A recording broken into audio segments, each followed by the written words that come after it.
আহ, দর্শক দর্শক দেখতে পাচ্ছেন আমরা বর্তমানে ঢাকা কলেজে অবস্থান করছি। আমরা সকাল থেকে দেখেছি যে এইচএসসি পরীক্ষার যে আসলে শিক্ষার্থীরা কিছু শিক্ষার্থী আন্দোলন করছিলেন মূলত গত দিনের যে পরীক্ষা ছিল, অর্থাৎ যে দুর্যোগপূর্ণ আবহাওয়ার ভেতরেও যে পরীক্ষা নেওয়া হচ্ছিল সেই পরীক্ষা স্থগিত করে মূলত পুনরায় যেন পরীক্ষা নেওয়া হয়, এই দাবিতেই আজকে সকাল থেকেই সায়েন্স ল্যাব মোড়ে শিক্ষার্থীদেরকে আমরা আন্দোলন করতে দেখেছি এবং ঘণ্টা দেড়েক তারা আসলে সেখানে অবস্থান করেছিল।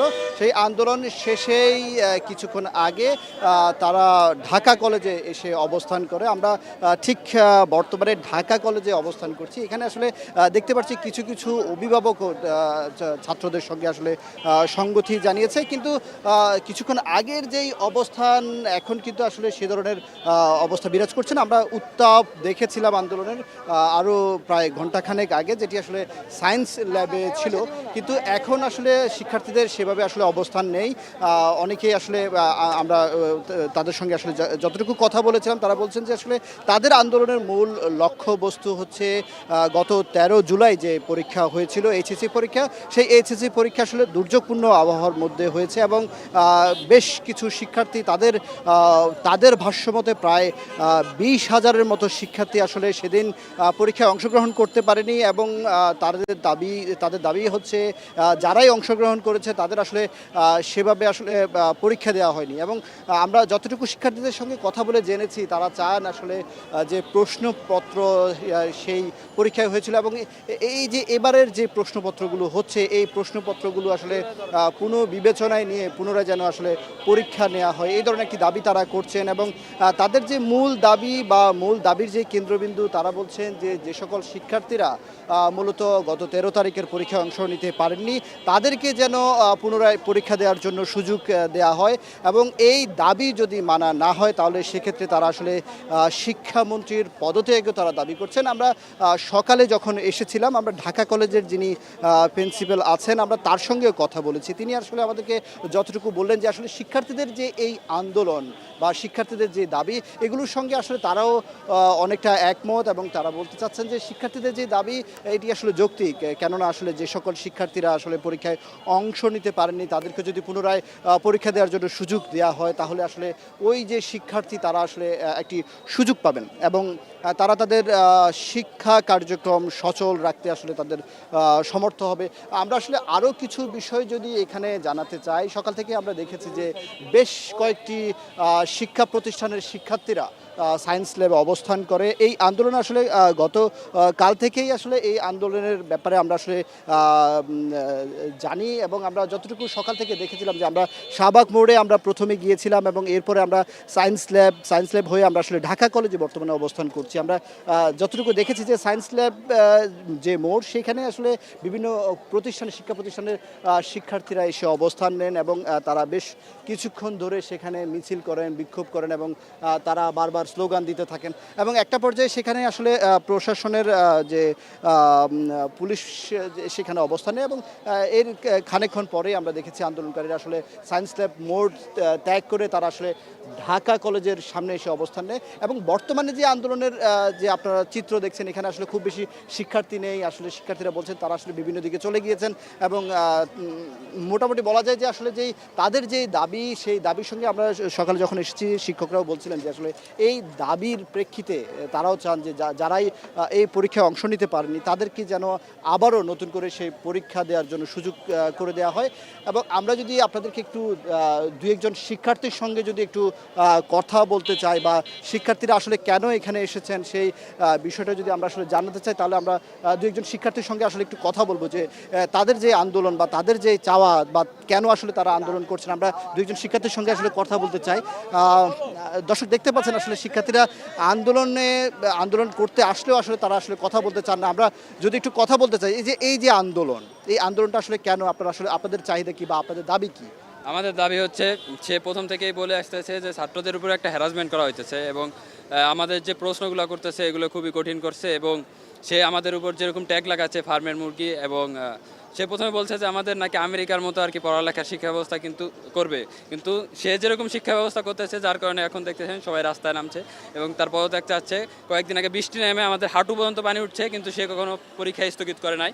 তার মধ্যে যে সবাই পরীক্ষা দিতে গেছে এবং সবাই জ্বর নিয়ে পরীক্ষা দিতে গেছে, সবারই পরীক্ষা খারাপ হইতেছে এবং সে যেরকম প্রশ্ন করতেছে এরকম প্রশ্ন বিগত বছরে বোর্ডে আসে নাই। সকাল থেকে সায়েন্স ল্যাবের মোড়ে আপনাদের আন্দোলন যারা করছেন তারা অবস্থান নিয়েছেন, বর্তমানে আপনাদের অবস্থান করতে কিছুক্ষণ আগে সবাই সায়েন্স ল্যাবে ছিল এবং সবাই ইতিমধ্যে শাহবাগের দিকে গেছে এবং সেখানে আন্দোলন চলতেছে। দর্শক যেভাবে শুনছিলেন যে আসলে শিক্ষার্থীরা বলছেন যে সকাল থেকে সায়েন্স ল্যাব থেকে শুরু হওয়া এই আন্দোলন ঢাকা কলেজে আমরা এসে দেখেছি এবং তাদের দাবি যে বর্তমানে তারা শাহবাগের দিকে গিয়ে অবস্থান নিয়েছে। আমরা যদি একজন অভিভাবকের সঙ্গে একটু কথা বলতে চাই যে আসলে অভিভাবকরা কেন আসলে এই আন্দোলনের সঙ্গে আমরা আমরা আমরা একটু একজন অভিভাবকের সঙ্গে আসলে কথা বলতে চাই। আপনি তো একজন অভিভাবক, যে আসলে আপনাদের এই আন্দোলনের সঙ্গে সম্পৃক্ত হওয়ার আসলে কারণ ওরা হচ্ছে সমস্যা ফেস করতেছে, আবার পরীক্ষার সময় যাই দেখতেছে প্রশ্ন উল্টাপাল্টা, এ টু জেডই সমস্যা। আমি আপনারা মূলত এই আন্দোলনে কেন আসলে শিক্ষার্থীদের পাশে আসলে কেন দাঁড়ালেন? শিক্ষার্থীদের পাশে তো দাঁড়াইতে হবে, কারণ শিক্ষার্থীরাই তো আমাদের জান, শিক্ষার্থীরা আমাদের স্টুডেন্ট, তারা আগামীর ভবিষ্যৎ। এখন এরা যদি ঠিকমতো পরীক্ষা দিতে না পারে, এরা রাজনৈতিক কারণে এই উল্টাপাল্টা চাল চালবে, এগুলা তো মাইনা নেওয়া যায় না। যেমনটা শুনছিলেন আসলে যে অভিভাবকরাও বলছেন আসলে যে প্রশ্নপত্রের কথা বলছেন কিংবা শিক্ষা ব্যবস্থার কথা বলছেন। আমরা আরও যদি দুই একজন শিক্ষার্থীর সঙ্গে যদি একটু কথা বলতে চাই যে আসলে আপনারা যে আন্দোলন করছেন মূলত বর্তমানে আপনাদের আন্দোলনের অবস্থান কি? আমাদের অবস্থান এখন অবধি গতকাল আর কি শিক্ষামন্ত্রীরা যে আলোচনা করছে তখন বলছে পরীক্ষা অব্যাহত থাকবে। তো এইরকম অবস্থায় আমাদের অনেক স্টুডেন্টদের মানে আমাদের অনেক বন্ধু ভাই ব্রাদারদের জ্বর উঠে গেছে। এইভাবে কিভাবে তারা পরীক্ষা দিবে? আমার একটা ফ্রেন্ডকে নক দিছি কয়দিন আগে, সে বলছে মানে আজকে বলছে যে তার জ্বর 104 কালকের বৃষ্টিতে ভিজার কারণে পরীক্ষা দিচ্ছে। আবার একজন আমার একটা ফ্রেন্ডের সেই আসে দূরের থেকে আস্তে আস্তে ভিজে গেছে অর্ধেক। তো এইভাবে কিভাবে একটা স্টুডেন্ট পরীক্ষা দেওয়া যায়? দর্শক যেমনটি শুনছিলেন আসলে যে আসলে শিক্ষার্থীদের অভিযোগ হচ্ছে এই যে বৃষ্টি বাদল কিংবা দুর্যোগপূর্ণ এই আবহাওয়া এর ভেতরে আসলে এই যে পরীক্ষা নেওয়ার ব্যাপারটা তারা আসলে মেনে নিতে পারেননি এবং তাদের দাবি যে এতে করে অনেক পরীক্ষার্থী আসলে পরীক্ষায় অংশ নিতে পারেননি। আমরা আসলে যেই বিষয়টি দেখছি সকাল থেকে তাদের আসলে যে কিছু দাবি নিয়ে তারা এসেছেন, তারা আসলে শিক্ষামন্ত্রী তাদেরকে মুরগি বলেছেন, এ ধরনের আসলে কথা তারা বলছেন এবং বেশ কিছু ফ্লে কার্ডও আমরা দেখেছিলাম তাদের যে আন্দোলনে। আমরা যদি একটু একজন শিক্ষার্থীর সঙ্গে কথা বলতে চাই, আপনারা আসলে কেন ক্ষুব্ধ শিক্ষামন্ত্রীর উপর? যদি এই যে ভুলটা যদি থাকে, যদি একটা এইচএসির মতো একটা কোশ্চেনে, এইচএসি পরীক্ষার মতো যদি একটা কোশ্চেনে যদি ভুল থাকে, তাহলে আমরা এই দেশের এডুকেশন সিস্টেম থেকে আমরা কি আশা করি? যেখানে আমরা 5টা সৃজনশীল দিব, ওইখানে আমাদের 2টা সৃজনশীলই ভুল। এরপরে যদি আত্মহত্যা করে একটা স্টুডেন্ট, এরপরে দায়ভারকে আমাদের শিক্ষা মন্ত্রণালয় বা শিক্ষামন্ত্রী আমাদের দেশ নিবে? কখনোই নিবে না। কারণ 2 দিন আপনারা মিডিয়ারা আমাকে নিয়ে, আমি যদি আত্মহত্যা করি এখন, আমাকে নিয়ে আপনারা 2 দিন কথা বলবেন, কন্ট্রোভার্সি হবে। 3 দিনের সময় যখন আমার লাশ দাফন হবে, এরপর আপনারা আস্তে আস্তে আমাকে ভুলে যাবেন। তাই এইটাই নিয়ম। আমরা বিগত সময়গুলোতে এইটাই কিন্তু দেখে আসছি।